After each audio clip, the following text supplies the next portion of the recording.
Welcome. It's great to see so many people joining. I'm just going to give it a minute so that people can filter in.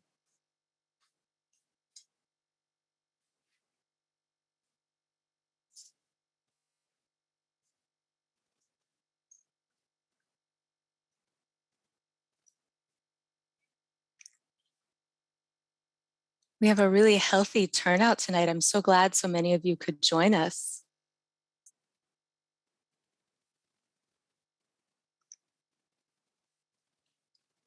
So I am delighted to welcome you to this year's Arcadia Library Lecture, Digital Libraries Come of Age. My name is Linnea West. I work in public programs here at the Philadelphia Museum of Art. With gratitude and humility, the Philadelphia Museum of Art recognizes Philadelphia as part of Lenape-Hoquink, the ancestral homelands of the Lenape peoples.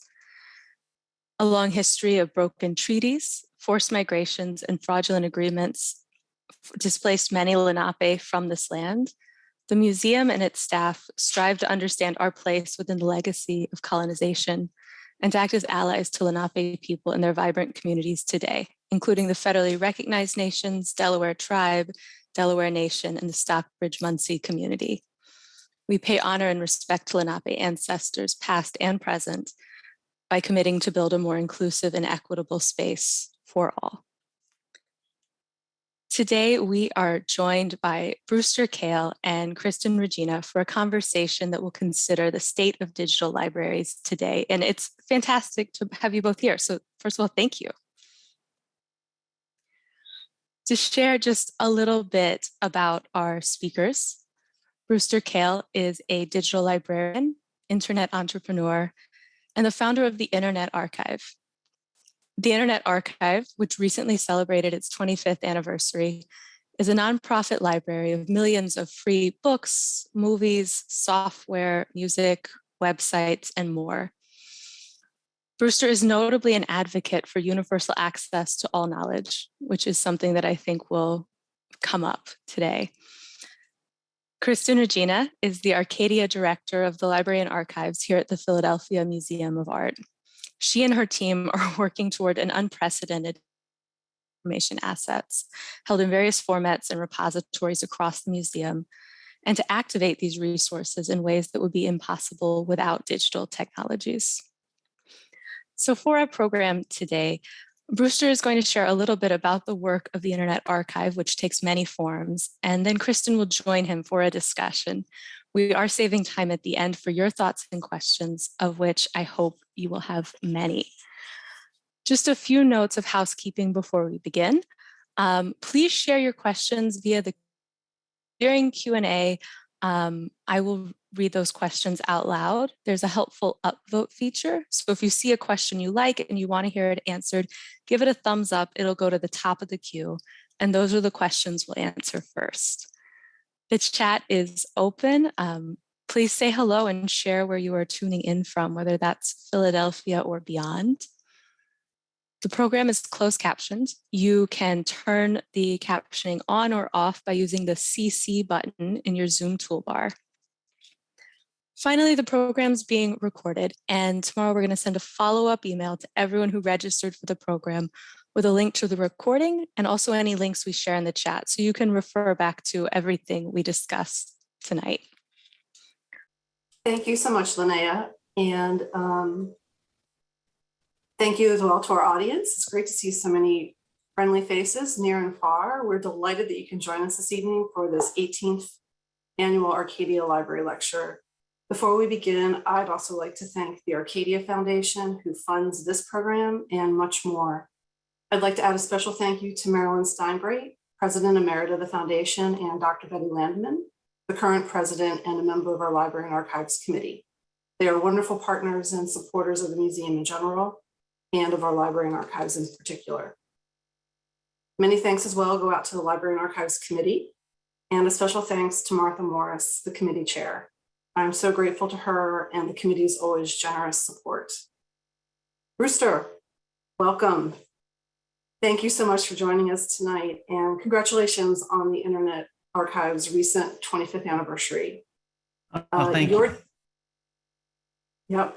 Your team runs the largest digital library, and dare I say, in the world.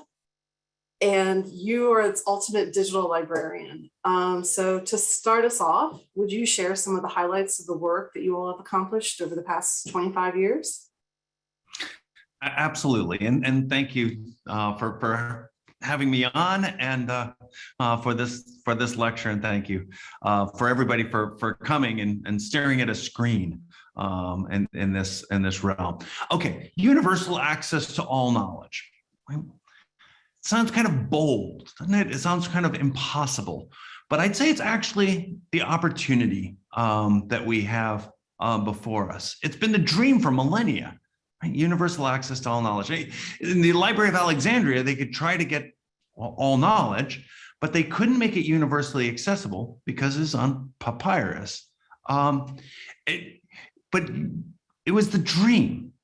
It was the idea that if you're curious enough to want to know something, that you could actually have access to it. And then with the printing press, we kind of got a certain level closer towards getting more access. I would say the Andrews Carnegie's public libraries really were kind of a major step, really with that goal maybe explicitly in mind. And that helped fuel citizenship and democracy in the United States. The internet is the opportunity to make this dream come true. We have the opportunity that maybe comes only once in a millennium to shape a change. It's the opportunity that comes when you change how people record and share knowledge. The movement from oral knowledge to manuscript, and then manuscript to printing, they were tumultuous times. But they were so important in really helping profoundly affect how knowledge is shared and stored. And we're in the middle of one now, going from print to digital. I was lucky enough in 1980 and thought, wouldn't it be a fantastic opportunity to see if we can influence this transition? And that's what I've been doing my whole career, is trying to help provide a vision of a library in this era. Of course, we're building on the vision of many that came before us. It's not new to dream of the next generation publishing system. Vannevar Bush's 1945 article, As We May Think, was very much in people's minds, even in the 1980s.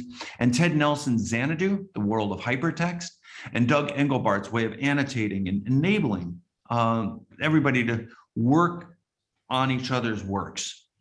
But it turned out the key thing was not computers. It was actually a network. It was our ability to communicate with each other. Anybody could go and write word processing documents by then. That was good. But could you make everyone a publisher?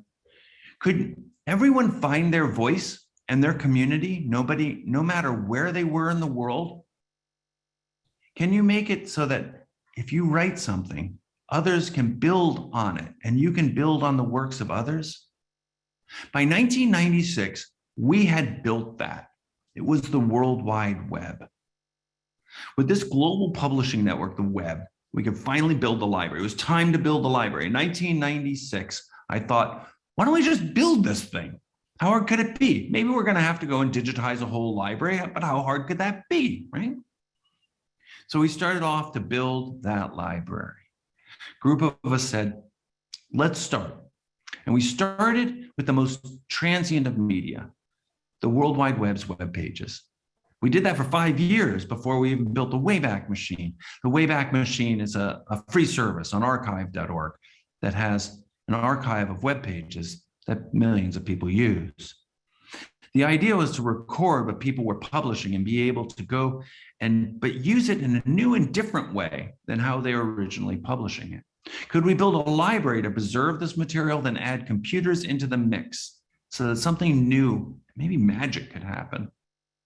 Could we connect people, connect ideas, build on each other's concepts with computers and these new AI things that we knew were coming? Ultimately, could we make the world smarter?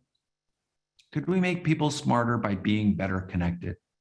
Not just because they could read what each other have written, but because machines could help filter information, scan vast amounts of information, emphasize what's important, provide context to the deluge.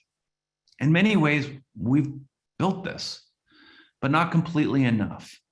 Now people are writing and sharing, but it is mixed with misinformation, purposefully false information.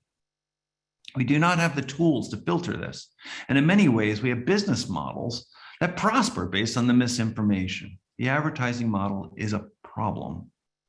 We have part of the dream of access, but tools are lacking, and responsible organizations are lacking to make us have good use of this flood. This may not be surprising given how new the digital transition is, but it's an urgent issue that faces us. We need to fight misinformation and build data mining tools to leverage all the information that people make better decisions, to be smarter. That is our challenge for the next 25 years. When I started the Internet Archive, I felt this project needed to be done open and as a nonprofit. We needed to not just have one or two search engines, we needed lots and lots of different organizations building new ideas on top of the whole knowledge base of humanity. We could possibly help this by building a library for this digital world. The libraries I grew up with were vast and free and came with librarians who helped me understand and find things I needed to know. In the digital world, this idea of the library is not guaranteed. It may be that most people will just feed on what they can get access to for free, placed there because it's promoted by somebody. If we don't solve this problem, getting quality and published information to the internet population, we're going to bring up a generation educated on whatever dreck they can find online. So we have to build not only universal access to web pages, but universal access to the best and right information. We need universal access to all knowledge. And that's going to require changes to existing business models and adjustments by long-standing institutions. We need an internet with many winners. If we have an internet with just a few winners, a few big corporations, large governments that are controlling too much of what we see online, we'll all lose. A library alone cannot solve these issues, but it is a necessary component. We need infrastructure in a digital world. The Internet Archive has been archiving World Wide Web pages, millions of hours of television news, digitized books, periodicals, music, and other people's personal archives, and making these available on the internet. But 25 years ago, I thought building this new library would largely be a technological process, but I was wrong. It turned out there was mostly a people process that, crucially, the Internet Archive has been helped by hundreds of organizations, including the Philadelphia Museum of Art. About 800 libraries have helped build the web collections that are in the Wayback Machine. Over 1,000 libraries have contributed books to be digitized in the collections, now over 5 million volumes strong. Beyond that, people with expertise say in railway timetables or old time radio or 78 RPM records, they've been donating physical materials to the Internet Archive, which we then digitize and preserve the physical materials, or they upload digital files to our servers and that are here in the building that I'm in San Francisco. Last year, over 100 million people used the resources of the Internet Archive. Over 100,000 people made a financial donation to support us. This has been truly a global project, people's library, if you will. I love the fun and wacky and interesting things on the internet. You can go online and see these things and say, gosh, that's remarkable. Yesterday, I was looking through a donation by Kevin Hubler. He donated the collection his father had built over his whole lifetime. His father collected everything from a particular singer, Buddy Clark. Everything he'd ever done. I'd never heard of Buddy Clark. In 1940s, he was a big band singer who died when he was 37. So now I could listen to the 78 RPM records, can see sheet music, dive in for details. I love this. You can go down rabbit holes and really learn something deeply just based on the information that's on the archive or the internet in general. This was a tribute to Buddy Clark, but it was also a tribute from Kevin to his father, who collected and preserved something that he loved for a future. and we hope to be part of that future. Well, we're able to enjoy each other's wackiness and weirdness. That's, I think, kind of the win of the World Wide Web, right? That it wouldn't be something you'd get if we just had more channels of television, or just more magazines on the newsstand. The World Wide Web is really participatory. It's a bit of a Wild West, but would you want it any other way? It's fun. It's weird. It's interesting. It's where the new ideas come from. Today, it's still the people's internet. It's the internet that I wanted to support by starting the Internet Archive. The World Wide Web is an experiment in radical sharing where people are better off, not worse off, building on each other's works. Yes, there's problems we have with filtering and some business models gone wrong on organizations that are taking advantage of building monopoly in a world that should not have this.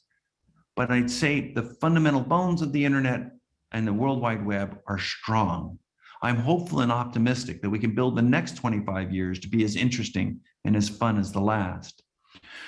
That we can usher in another level of technology to help another 25 years of blossoming, interesting ideas. I want to end this, my blurb here with a personal story. My grandfather, Douglas Lurton, was a publisher and author who died before I was born. Last weekend, I searched for his name using full text search on the 20 million texts that are now on the Internet Archive. And I found this quotation from him from a newspaper from West Sacramento, which he never lived anywhere close by, but they quoted him. He said, "Take the tools in hand and carve your own best life." Douglas Lurton. Way to go, Granddad. To end this, I think I'd like to try to extend my grandfather's advice. Take all the tools in hand, and together, let's carve our own best future. Thank you very much, and I hope that this stirred some questions. Thank you so much, Brewster. That was a great overview, and it's so inspiring, and really appreciate your story from your grandfather. It's a great mantra to live by. You've got a vision kind of for where you're going in the next 25 years, and thinking about the things that you've been working on over the past 25 years. But a lot of it, deals as well with some of the critical issues that libraries face today. And perhaps from my perspective, most importantly, are issues revolving around digital ownership and the future of library collections. How you mentioned kind of, corporations and businesses and business models, but how can libraries continue to play a role in society and their local communities if they can't even buy digital books, or they're restricted from lending and preserving them?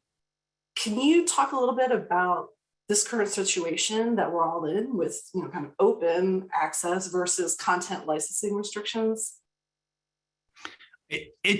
The wild thing about the internet right now, I think, is that it's kind of going in sort of two directions, and people sort of see these two directions going on, and maybe they see one and not the other. One is sort of unfettered access. Doesn't it seem like everything's there? Can't you just go to YouTube and get kind of any snippet of any movie that you want just by typing? It feels like it's all there, but it's actually not. But there's sort of this unfettered aspect. And then there's this sort of fully locked down aspect of the internet that has provided a mechanism for publishers to provide a clamp on things that is stronger than you'd ever imagine. When the Kindle first came out, one of the demo books they went and distributed with the Kindle was 1984 by George Orwell. It was great. Everybody finally had this book. And then I guess the family of George Orwell griped to Amazon saying, "Oh, you shouldn't have distributed that book." So Amazon reached into everybody's digital book viewer and deleted it.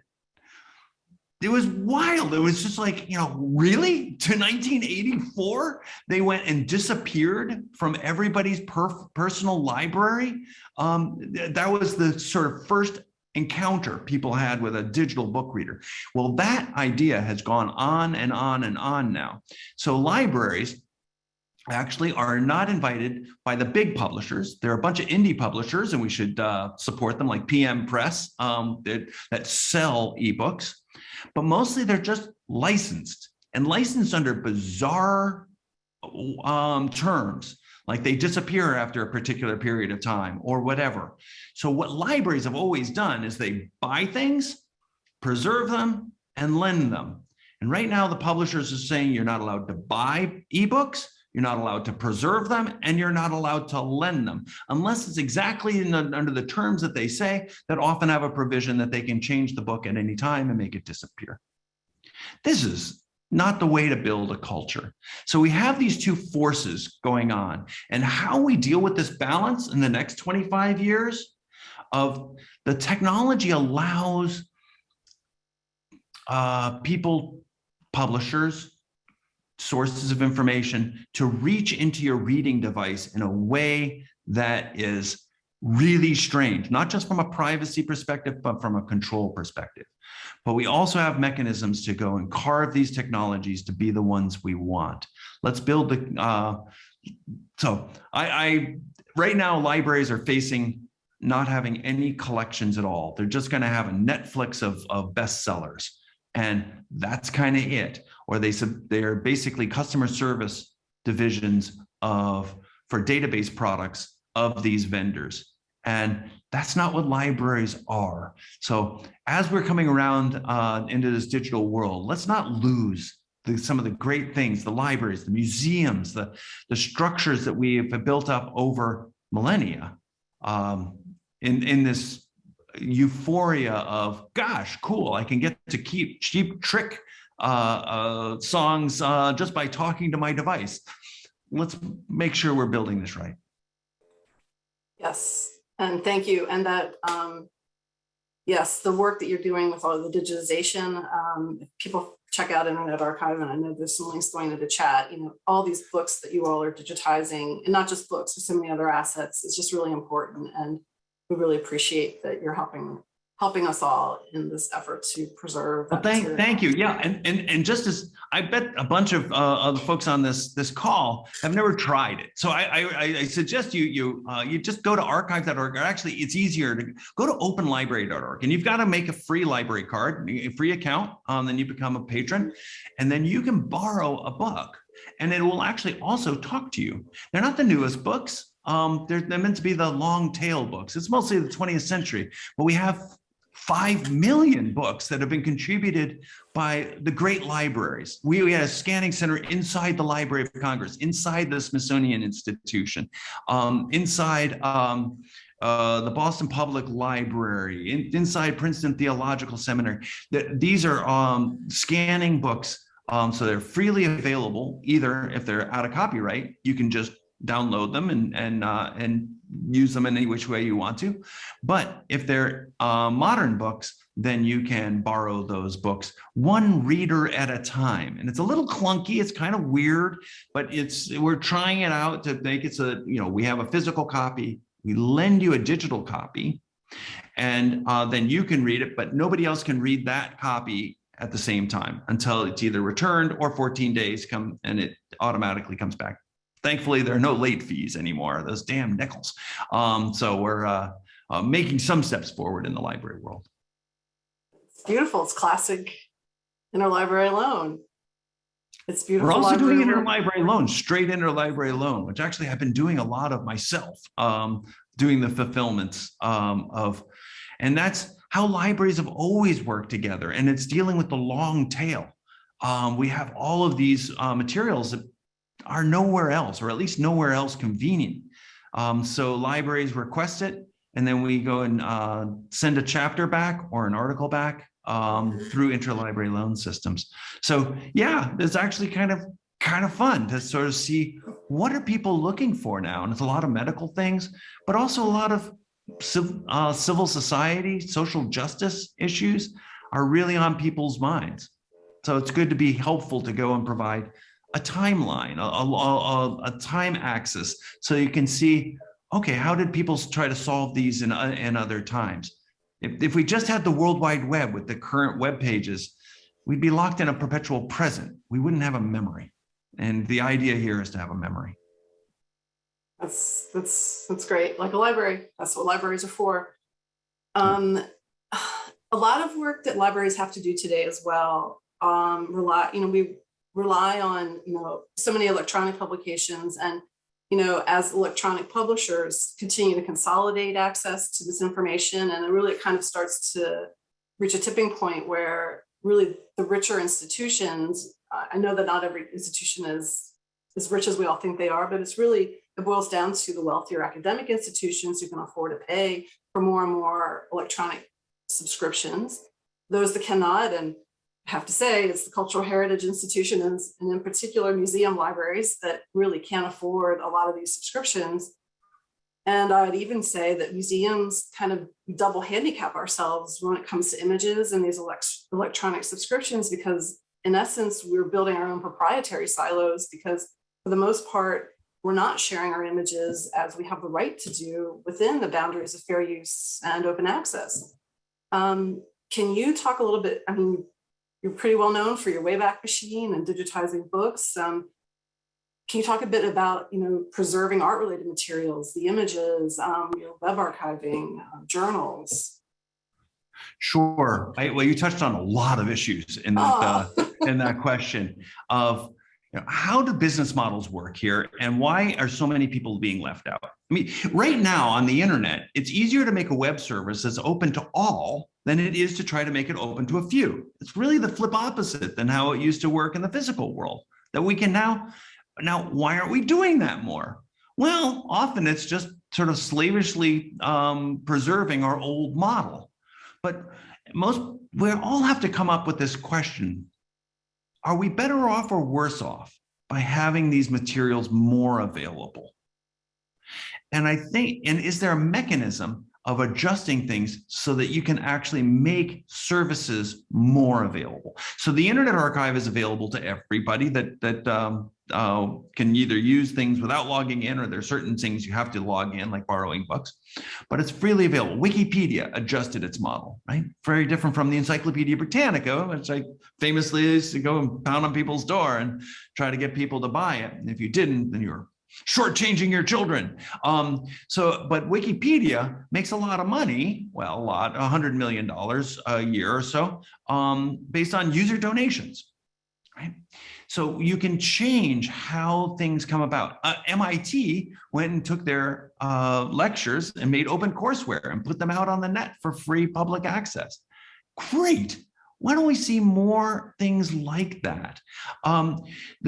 Many journals have turned open access, but many haven't. And so you publish in those, maybe you get the prestige, but you don't get the readership. And who knows, it may not even be preserved because it's locked up in some corporation for life plus 70. So we have these things that we have some organizations that have come around the corner, but a lot haven't. A lot of them have just dug in their heels. When there was Public Domain Day, we celebrated that a couple of years ago, which was great fun. We celebrate every January all the things that are now freely available. The Cleveland Museum of Art came and they had made images of all of their artworks available on the net for free public access and free public use, interestingly. And they came with us and demonstrated this head mount display where you kind of walk into a virtual museum and you can look at things and then read the things. What I really wanted was other people in that museum as well, so I could go and talk to them.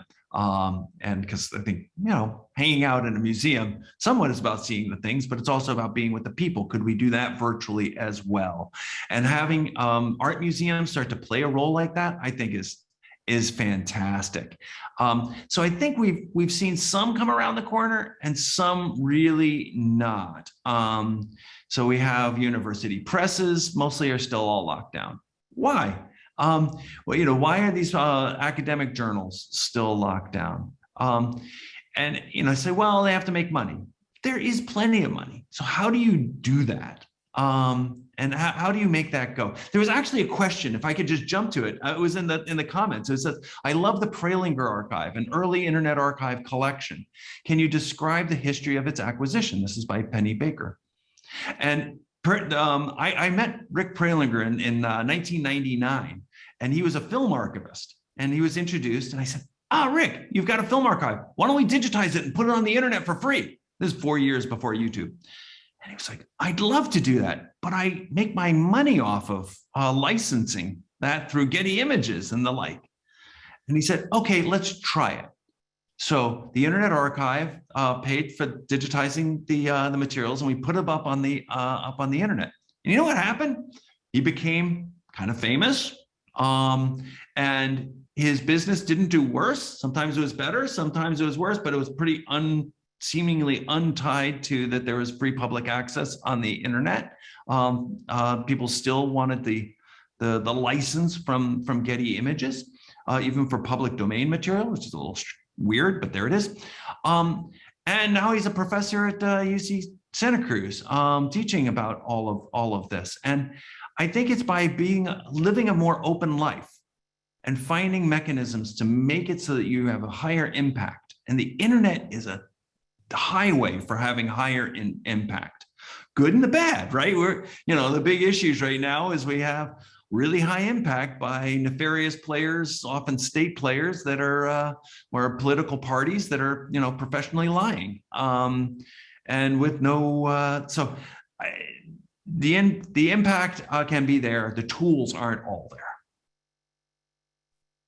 It goes back to, I believe you've been working with, or you have the Grateful Dead archive, but the Grateful Dead, one of the longest running bands of all time, were famous for letting people bring their tape cassettes, tape cassettes in and hang them up by the microphone, so that if people were going to be making bootleg recordings, at least make a good quality bootleg. And so, their music was continued to disseminate, and they continued to tour, still touring, I think, today, despite everything. And so it just goes to show.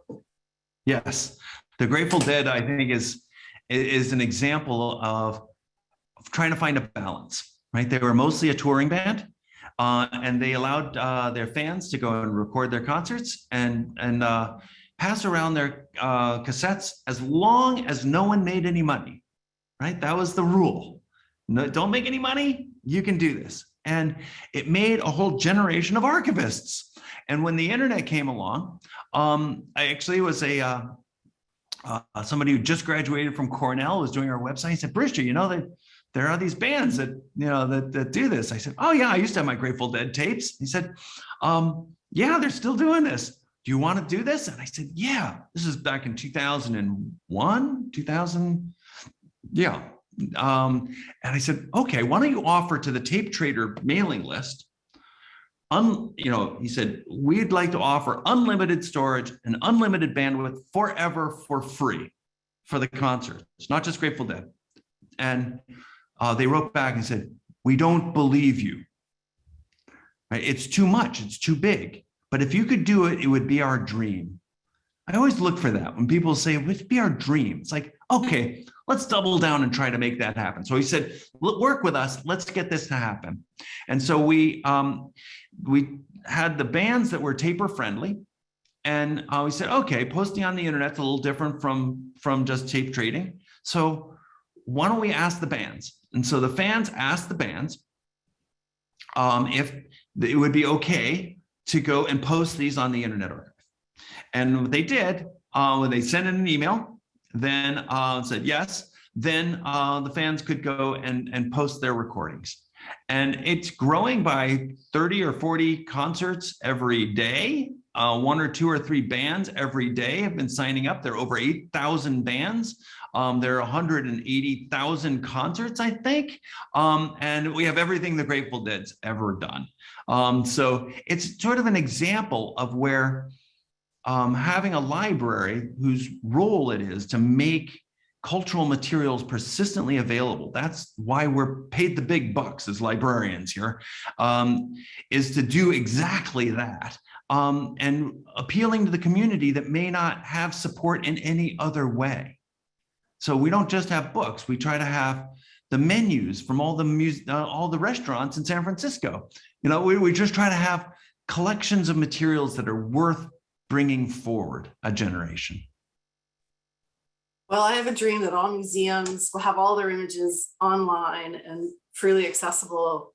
As long as Yeah, we let's do don't, as that. long as we don't blow through copyright in our donor relationships. But yeah, so at least get all the public domain out there, and yeah, let's do it. Let's make it so that those that are turning to screens, and by the way, who isn't these days? We're all homeschoolers, we're all digital learners, have access to the best. Exactly. I have a story about the Philadelphia Museum of Art. So I was in school at in Boston at MIT, and I had this clunker car, and I had read this book by Octavio Paz about Duchamp's famous piece, Bride Stripped Bare by Our Bachelors Even. And I said to my friends, hey, want to go to Philadelphia? And so, of course, in those road trip, so we all piled into this clunker car and we drove down, and it was just terrific. The whole trip was great, and it was just wonderful to be able to see Duchamp's work actually right there and then. So I'm not saying that it wouldn't have been better, because there was actually on the book, they had a picture of it. So that was sort of the equivalent of the web page. But let's make it so that art is accessible to all. Amen. I would also just echo that, museums spend a lot of time and energy. Our photo studios take really high quality photographs and documentary photographs of our collections, and to put it on that book so that it inspires you and inspires the public to come see our collections in person. And so let's share the great work that our photo studios do, and because they're making great photography and it's inspiring folks. So yes, let's do it. You've been talking about images and websites and archival documents, databases, movies. These are all things that librarians do. These are what libraries want to do. We want to be connecting people to that best source of information possible. And in addition, though, to vendor, we all have kind of this model where, they've done the work, fair enough, they're the publisher, but we're paying for access to information. It's not always perpetual access, but we're paying for access. But a lot of our library infrastructure itself, it's mediated through and built around other sorts of vendors. You mentioned Interlibrary Loan earlier. Could you talk about ways the libraries can empower themselves to work directly with one another, from library to library? Sure. Library to library, I think, is the way to go. Let's build a network of empowered libraries. I think we've basically been stripping libraries bare since the whole digital revolution. And maybe it was justifiable before, when these were mainframes that would require to be able to store all of the legal documents in the United States. But now that's probably your laptop, right? I mean, so I think that we could go and empower libraries to have digital collections, and not just special collections, but whole collections, and be able to do new and different things with them. One way that we're trying to help with that at the Internet Archive is we have this Archive It service, archiveit.org. And it is a service for libraries to go and log in, go in and put in what they think is important for a collection, a set of URLs, how deeply it should go, how often. If it's election websites, so it's often really quick, or if it's just cultural things, you can do it every quarter.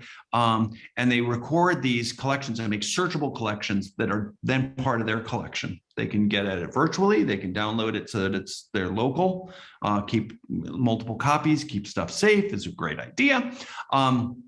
But then it's also put as part of the whole Wayback Machine. And that all of that works really well, we think, as a mechanism for libraries to be working with other libraries. Interlibrary Loan, I think we should do a lot more of. It's a superpower of libraries, where we can go and make articles or chapters available as PDFs to patrons of each other's libraries. There are rules and limitations to it, but I don't think we're using it as much as we could. We can share tools, we can share services. So it's really the whole library system is changing. It's sort of turning on its side, where it used to be, if you're a head of a library at Cornell or something like that, you would buy things just for your community, right? Because who else is going to come to Ithaca other than your community? But But now on the internet, it's just as easy to make things available to everybody than it is to just keep it in your community. So when they went and Paul Ginsberg, who started Archive with an X, it's a preprint server. It's so much of what we know about COVID and things go through preprint servers. The first of it was Archive with an X, and Paul Ginsberg went and moved it to Cornell's library. And so Cornell Library spends money doing a service for everybody. They don't get paid to do that service for everybody, but they do that service better than anybody else, and they keep it going. It's a library to library function where we have to think about ourselves a little bit differently than just building databases for just our users. They may be biased so that, again, Cornell, they have the school of the ornithology lab with birders, love Cornell's ornithology lab. But they make that available to everybody else as well. Can we make that the norm? Can we have expertise? Okay, Duchamp is going to be the Philadelphia Museum of Art's expertise. Make everything about Duchamp available to everybody, right? Can we do that? I think we can.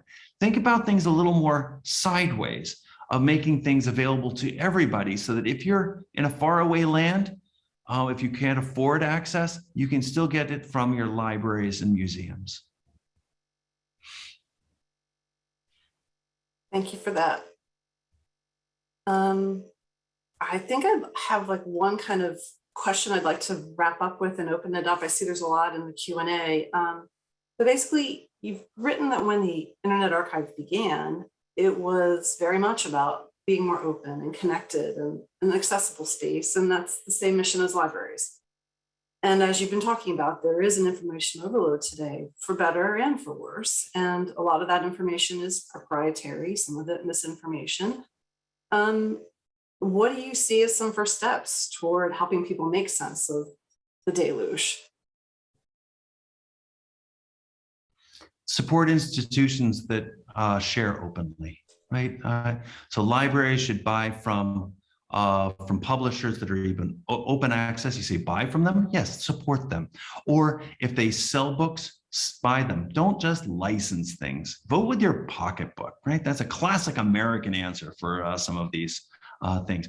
Law and policies have to adjust to go and make it so that libraries can survive. That we need to establish the norms of higher quality conversations in our social fabric, that we just won't tolerate these sort of junk that's going on out there at a velocity. And if the services go and just shovel you junk because that's what they think you're going to click on more, then let's move to other services. The decentralized web is trying to address some of these. I think we should try to make it so that it's private to what you're going on out there, so you're not all spied on, that it's still fun and frolicky, that the web is more reliable, and that it's possible for people to make money by being out there on the net. We need a game with many winners, right? We need a system that doesn't just have a couple of corporations, dominating publishing, academic publishing, whatever, or a couple governments going and determining what it is we're allowed to see and what we're not allowed to see. That doesn't make a culture that moves forward. So participate in these conversations with quality conversation, and let's move the technology forward. Hello, welcome back. That was very strange. That was exciting. And thank you to all the participants who are rejoining us. We are just getting settled back in, as it were. And I do believe this is our new world. It is our new world. So thank you all for bearing with us. I believe we were just about to open for questions. I made a note of some good ones that we already had come in, but maybe we'll give it a minute for people to rejoin if they're able. I'm glad to see people are sharing that they're back. I see more people are rejoining us. Was that the publisher shutting us down? Good question. Good questions in the chat. No, unfortunately, it's there's that line in Star Wars, I think Episode 1, where somebody comes in and says, "There's been a communication disruption. It can mean only one thing: invasion." It's like maybe maybe in Star Wars land, communications interruptions happen only once in invasion, but yeah, they happen all the time for us. Wow. Well, for those of you who are rejoining us, thank you so much. Steve, a note to you, if you could enable captions, that would be excellent. And for those of you who are here, if you want to put a question in the Q&A, that would be excellent. And I can start by sharing a question that came in via the chat earlier from Barbara Kavanaugh. She asks, your point about leasing versus owning content is a problem I think about frequently. Should we take any comfort with locks, clocks, and Portico? Okay. So yes, somewhat. Portico is a collaboration of publishers to go and provide dark archive to making things available in case they go out of business. Locks is lots of copies, keep stuff safe. That's David Rosenthal and Vicki Reich.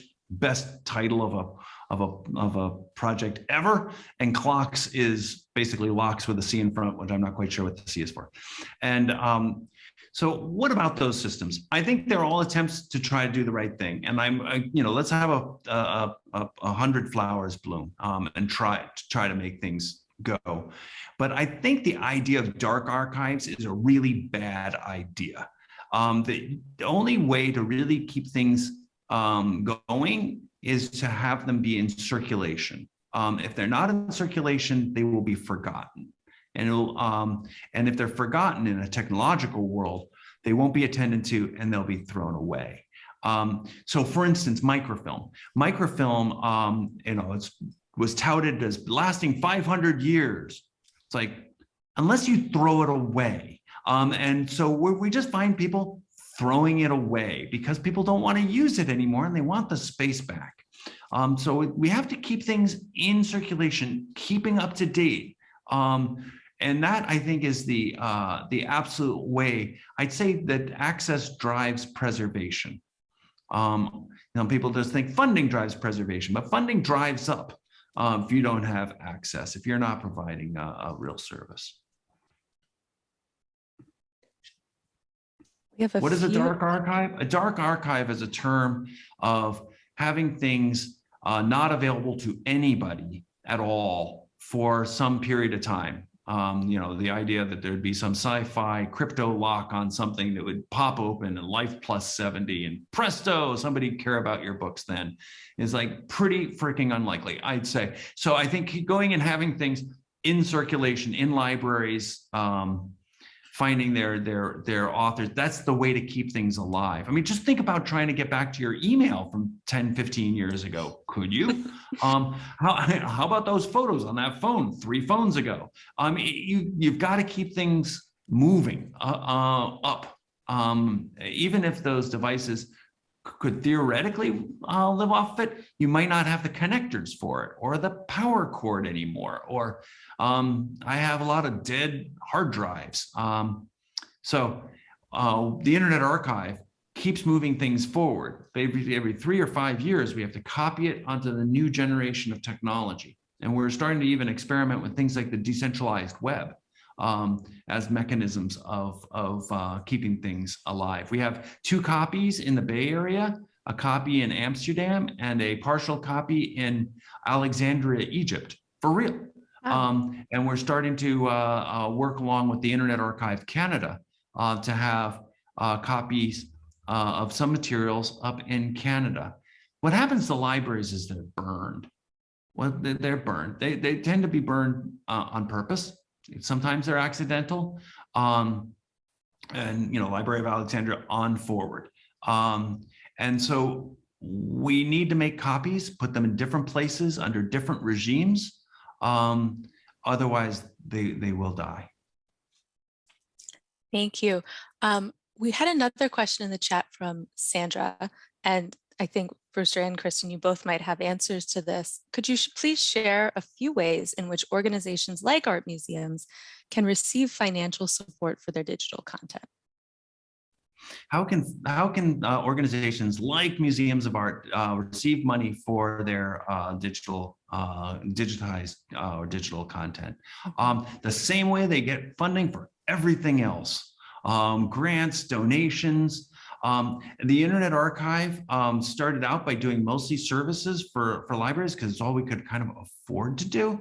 And then, but as we've become more useful to people, our donations have increased. Okay, we're only $20 million a year, right? Wikipedia is $100 million a year.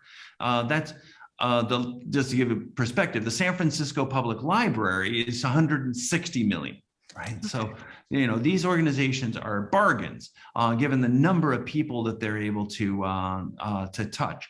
But people do support the things that they use. So being really useful, I think, is the way to go, as opposed to cordoning it off and saying, oh, this is a new business model for us. Is go and put things out there, make it so people want to come to your museum physically. Maybe there's some extra value added services, but have it out there, be known. That's the currency in the digital era. I would just add, coming from, you know, a large museum, but it's a museum that punches well above its weight. Our budget is relatively small for what we do. And, you know, just echoing that, you know, we can't keeping our collections inside. We have to figure out a way to, is it slowly but surely digitize them? If someone pays for you to have photography done, then great. That's covered that cost, but then go ahead and release it, because the more people know your collections and can find it through services like the Internet Archive, through Google, through other platforms that are free but have a much higher impact to us, then the more people know your collection, the more they'll want to come see you. Mona Lisa, it's the most famous and photographed image in the world. It's well known outside of the Louvre. And just to go back to something, I know I'm taking up Q&A time really quickly, but I mean, Brewster, you're also, you know, you've touched on, but you guys also have your Internet Scholar portal now, and your, you know, kind of your project for turning WikiLinks blue. And that also goes back to the idea of, you know, you have to keep the data alive and accurate. And by your digitization and your work, you're continuing to help scholarship thrive. Well, thank you for mentioning that. Try out scholar.archive.org. We've indexed about 30 million papers that have been posted on the internet. So it's not a replacement for Google Scholar. In fact, we've encouraged Google Scholar to index all of these papers, and they're in the process of doing that. So it's the long tail. And we're also, as you mentioned, we're trying to take all of the Wikipedia articles, all the references on the bottom, and make them so they're clickable. We've fixed over 10 million broken links in Wikipedia. We turned 1 million links to books into links that, if you has a page number, you click on it, it goes right to the right page, and it's just great. And you can look at a page or two, and then beyond that, you have to borrow the book. And this kind of approach towards helping people learn things more deeply is really the treasure of what I'd say the web is for. But what we libraries can do is try to make it so that if you wanted to deep end on a tunnel in and go down a rabbit hole, there's lots of wonderful, deep, productive rabbit holes to go down, not just junk food of the net. Thank you both. You know, we've touched on so many things tonight, and unfortunately we're just about at time, but truly thank you both for pointing out the many changes that are happening in the field, what's at stake, and also some of the possibilities for collaboration. Thank you, of course, to the Arcadia Foundation and our Library and Archives Committee for their support of this lecture. Thank you to all of us for joining us, for rejoining us after that interruption. We're so grateful to share this space with you. A reminder that we're going to share a link to the recording, a link to everything we shared in the chat, so you can look back at anything we talked about tonight. We do have an upcoming program related to our Jasper Johns exhibition for those who might be interested. So it's on November 18th, and I'll just put a link to that in the chat. And the other thing I will say is that when you close out of this program, a survey will pop up in your browser, and any feedback you give us will help us make for a better program. So thank you in advance. Thank you, Brewster.